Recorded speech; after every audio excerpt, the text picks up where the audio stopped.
Buenos días, licenciado. Nuestro grupo está conformado por Danilo Sánchez, Jimmy Punina, Viviana García y mi persona, Ana Chacha. Somos del grupo número 5. Hemos escogido el tema de la entrevista. ¿Qué es la entrevista? La entrevista es la obtención de información mediante la conversación de la naturaleza profesional. Una conversación profesional es entre dos personas.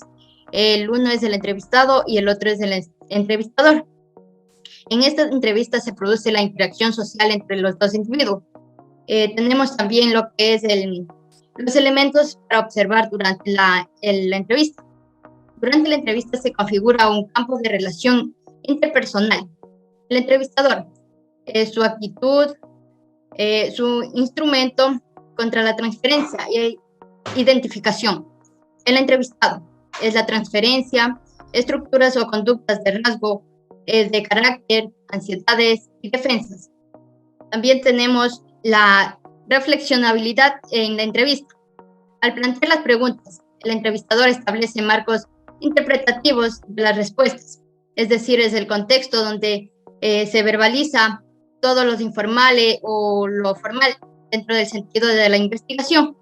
Es el descubrimiento de las preguntas significativas según el universo cultural de los informes centrales, para descubrir los sentidos locales que tengan las personas.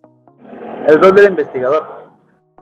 El investigador deberá mantener una continua vigilancia con respecto a las reflexibilidades que están involucradas en el trabajo de campo. La reflexibilidad del investigador en tanto que es miembro de una sociedad o cultura.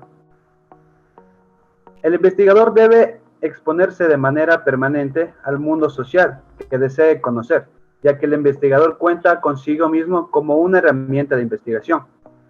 La intermediación del estudio afecta a una u otra forma del proceso de investigación, a partir de la confrontación entre el universo cultural, nativos y de los distintos sentidos socioculturales de un investigador que prohíbe hacia una persona, lo que significa que la necesidad del reconocimiento de sus propias limitaciones.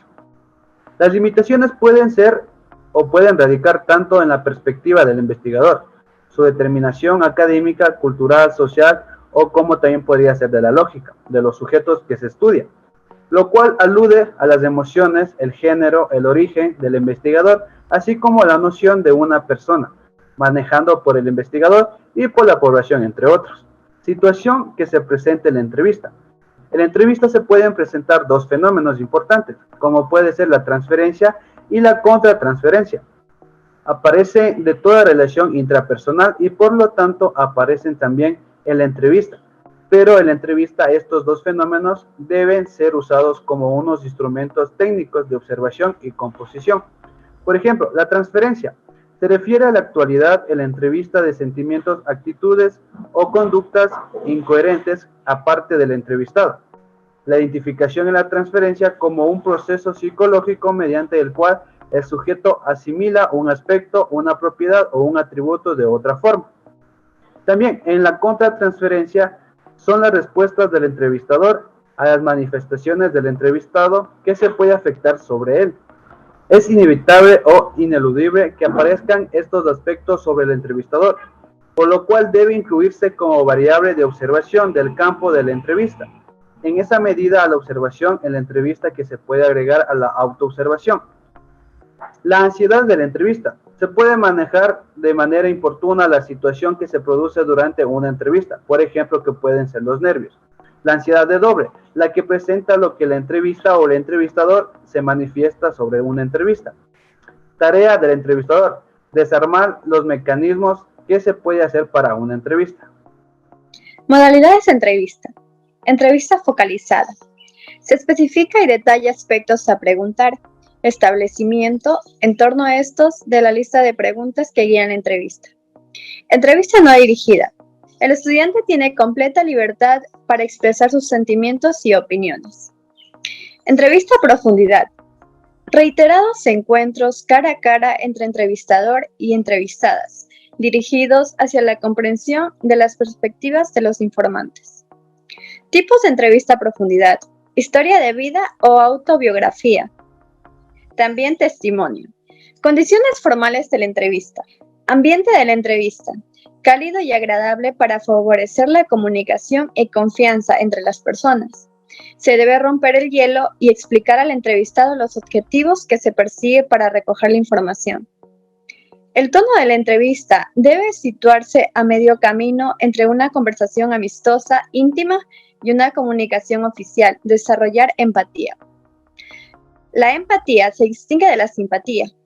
Esta última implica un alto nivel de identificación entre los interlocutores, mientras que la empatía supone la capacidad de ponerse en el lugar del otro, conservando a la vez la distancia suficiente para poder sintetizar y analizar la información. Bueno, yo les voy a hablar sobre los requerimientos para él o la entrevistadora. El entrevistador no solo utiliza sus conocimientos para aplicarlos al entrevistado, sino que esta aplicación se produce a través de su propio comportamiento en el curso de la entrevista. La herramienta principal del entrevistador es como él la observa en el sí mismo. La entrevista es una relación humana en la que uno de sus integrantes debe ser lo que está pasando con la misma y se debe actuar según el conocimiento del investigador. No puede comportarse como un interlocutor más. La realización de la entrevista requiere el mayor cuidado de atención por parte del entrevistador. Requiere de cierta experiencia, habilidad, tacto para buscar lo que desea conocer, así como para enfocar progresivamente las preguntas hacia cuestiones más precisas que permitan guiar al entrevistado. El entrevistador debe ser siempre atento a la impresión que se puede estar causando en el entrevistado. El entrevistador debe motivar la actitud exploratoria antes de la defensiva sobre la personalidad de los dos actores de la entrevista. La entrevista supone un manejo técnico de la ansiedad. En la entrevista no solo se debe ser observado el entrevistado, sino que el entrevistador debe observarse a sí mismo como una persona o también como un investigador. Y eso fue todo, profe, de la exposición del grupo número 5. Gracias.